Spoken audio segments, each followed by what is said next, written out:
There's something about the moon that's always made us feel small. It hangs in the sky like a pale witness to everything we've ever done down here on Earth. It's been there for our beginnings and our endings. And for decades now, we've been trying to go back, to reach out, to touch that cold, distant place again. But lately, every time we try, something strange happens. It doesn't make sense.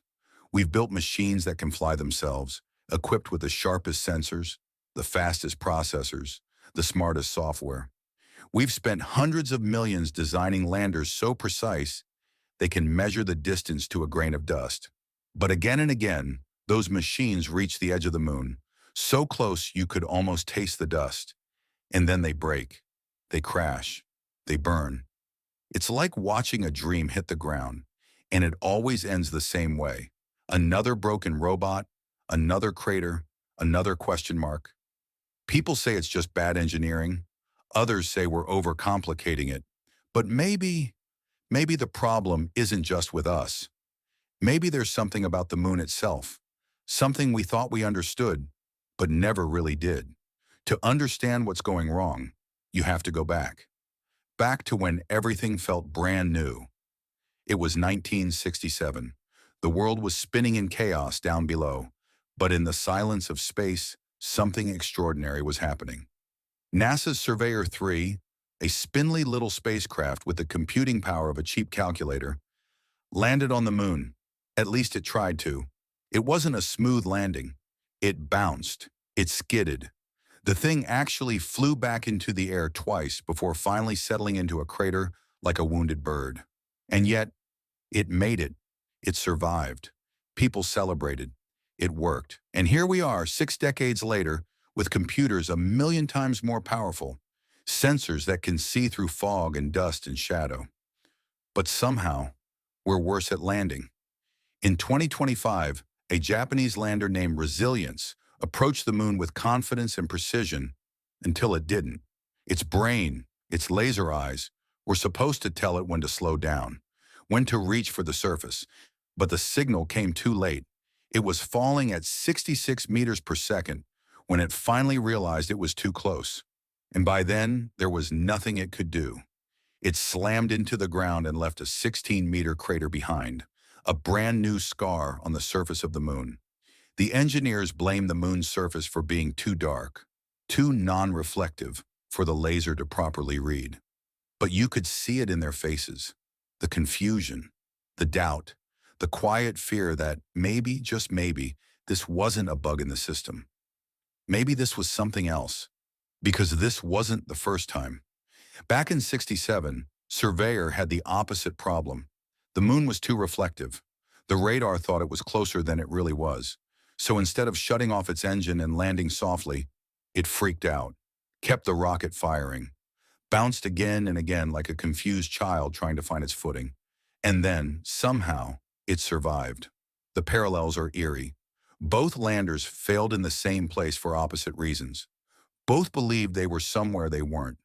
Both were undone by assumptions, by trusting numbers more than instinct. And maybe that's the lesson here, because it keeps happening.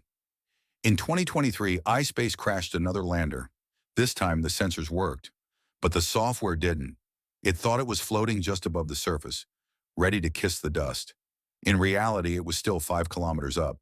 When the engine shut off, the spacecraft dropped like a rock, helpless and silent, falling into the void. How do you explain that? How do 3 separate teams, all with different designs, funding, and philosophies, make the same mistake? How do 3 brilliant machines all misjudge the most basic thing? Where am I? It's like the moon is playing tricks on them, like it's hiding its face, smiling just before it lets you fall. And if you think that sounds crazy, think about this.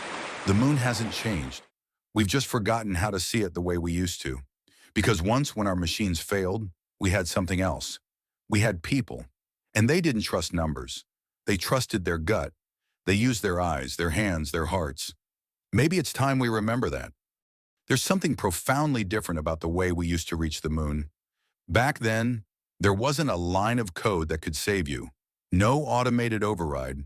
No AI to course correct in real time. Just a man in a cramped capsule, staring down at a gray cratered world and trusting his instincts to land safely. Neil Armstrong came close to death while training for it. His simulator malfunctioned, forcing him to eject just seconds before it slammed into the ground. He didn't flinch. He dusted himself off and went right back to work. Because NASA knew, every astronaut knew, that when the moment came, they couldn't afford hesitation. When that descent began, when the moon came rising up to meet them, it would all be up to the human brain. Imperfect, intuitive, alive. And somehow, it worked. Every Apollo landing reached the surface. Not perfectly, not always on target, but no one bounced, no one crashed and burned. When the systems started to fail, the pilots didn't freeze. They adapted. They felt the landing. And it's that subtle difference between logic and instinct, between reacting and understanding, that might be what machines still lack. Because as we send more and more robotic explorers, something strange keeps happening. They get confused, lost, disoriented. They drift when they should descend. They shut off engines when they're still falling. They misread their height by kilometers, not inches. Like the moon itself is wrapped in some kind of illusion, one that only human eyes can pierce. In 2025, another lander joined the growing graveyard, this time from the American company Intuitive Machines. Their lander didn't just fall, it tumbled, like a refrigerator thrown down a rocky hill. It came in too fast, with too much forward momentum. The moon didn't welcome it. It threw it to the ground. When the dust cleared, it was lying on its side, a broken shape at the bottom of a crater. And the reason? The same haunting story. The sensors got confused. The computer couldn't figure out where it was. The CEO would later call it signal and noise distortion. But that's just a clinical way of saying, we were blind. It's happened too many times now to be ignored. Different countries, different companies, different software, but always the same place, always the moon. And yet, not every mission fails. That's the part that complicates things, that gnaws at the edges of this mystery, because even now people will say, but we've done it. We've landed. We've succeeded. We put humans there. It's not the moon's fault. It's just engineering. And maybe they're right. Maybe we just expect too much from our machines. Maybe our obsession with perfection blinds us to the messy, chaotic reality of exploration. Or maybe we're too quick to forget that the Apollo landings only happened because we gave the pilot the wheel, and he had trained for every kind of disaster. What we've been doing lately is handing control over to computers because we think they're better, faster, more reliable. But we forget something crucial. These systems don't learn, they don't grow, and when they fail in the exact same way the next time. It's like sending a child into a storm, blindfolded, and expecting them to find their way home. But there's a new twist in this story, a shift. In March of 2025, a different kind of lander approached the moon. It wasn't just another box of sensors and code. This one had something more. It had eyes, real eyes, cameras that didn't just measure, they saw, and an artificial intelligence that didn't just calculate, it understood. Like a pilot trained in the skies, this AI had studied thousands of simulated landings. It had watched, learned, failed, and adapted. And when the moment came, when the moon loomed beneath it, the AI didn't freeze. It made a decision. It saw the landing zone, chose the safest spot, tilted its body, adjusted its descent, and landed. Not with numbers, not with blind trust in faulty sensors, but with vision, like Neil Armstrong had done decades before. Maybe, just maybe, we've finally started to remember what made those first steps possible. That lander was called Blue Ghost, and unlike the others, it didn't fall, it didn't bounce, it didn't mistake shadows for safety or silence for signal. It made it, on the moon, whole, standing. And the reason? It wasn't just smarter, it was different. It didn't rely on just one system. It didn't trust numbers alone. It used vision, instinct, memory. It saw the moon not as a grid of coordinates, but as a living landscape, a place full of risk, of danger, of nuance. It reacted the way a person might. It hesitated, it adjusted, It changed its mind mid-fall. And that made all the difference. People have started calling this the beginning of something new, a quiet revolution in how we explore the sky. Because what Blue Ghost did is something we thought only we could do. Something no machine has really done before. It learned. It didn't just follow orders, it made decisions. Not by brute force calculation, but by watching, processing, feeling in a way that mirrors our own instincts. And if that doesn't make you stop and think, it should.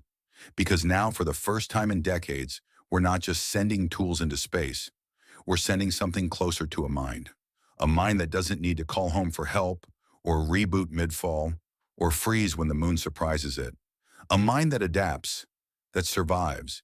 And that's where all of this starts to feel a little strange, a little uncanny, because we've spent years trying to land on a place we've already been. We've done it before. We conquered it. So why does it feel like we're starting over? Why do our brightest machines keep failing where our most fragile humans once succeeded? Maybe it's because the moon isn't just a rock. Maybe it's something more. Not mystical or magical, but unpredictable. A place where Earth's logic doesn't quite apply. A place that doesn't play by the rules. That's why our sensors get confused. That's why our machines panic. And maybe that's why our old school astronauts, with nothing but guts, grit, and training, were able to make it work. They didn't try to control the moon. They responded to it. And now with this new wave of AI, true AI, not just automation, we might be seeing that return. A rediscovery of what spaceflight always was. A dance, not a calculation. But here's the thing. For every Blue Ghost, there are still dozens of shattered landers. Still a growing scrapyard of failure littered across the lunar surface. Because for all its promise, AI is still young. The companies still building these crafts are often stuck in the past. More focused on investor confidence than innovation. They brag about milestones while quietly sweeping their wreckage under the rug. And it makes you wonder, how much longer are we going to send our machines into the unknown unprepared? How long will we pretend that old strategies are good enough? That the moon is just another destination? Because it's not. It's a test. And it's not just testing our technology. It's testing us. Our patience, our courage, our ability to change. The moon doesn't give second chances. It doesn't care how expensive your spacecraft was or how many algorithms you wrote. It demands something more, something deeper, something human. But maybe now we're starting to give it that. Maybe for the first time in a long time, we're meeting the moon on its own terms, not with arrogance, but with humility, with a new kind of intelligence, one that blends the precision of machines with the adaptability of human instinct. It's not perfect, it's not even close, but it's a start, because for all the weirdness, for all the failure, for all the mystery the moon continues to throw our way, something strange is happening. We're finally learning how to listen, and maybe that's what it was waiting for all along.